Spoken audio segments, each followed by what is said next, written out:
আমাদের ফরজ নামাজে যদি কারো ঘাটতি হয়, আমাদের অনেকের এমন হবে যে ফরজ নামাজ পড়ে নাই অলসতা করে, তখন আল্লাহ ফেরেশতাদেরকে বলবেন কি অবস্থা আমার বান্দার, বলবে আল্লাহ অনেক ফরজ নামাজের তো ঘাটতি দেখা যাচ্ছে। তখন আল্লাহ বলবে উনদুরু হাল্লি আবদি মিন তাতাওয়ু, ফরজে যদি ঘাটতি থাকে দেখো তো আমার বান্দার কিছু নফল নামাজ আছে কিনা।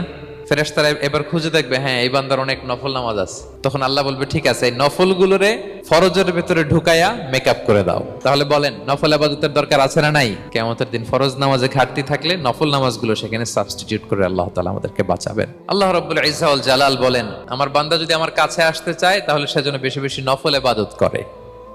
নফল ইবাদতের মধ্য দিয়ে সে আমার কাছে আসতে থাকে, যত বেশি নফল ইবাদত করবে আমার কাছে আসবে। হাত্তা উহিব্বাহু, এক পর্যায়ে এমন হবে যে আমি আল্লাহ তাকে ভালোবাসতে শুরু করে দিব।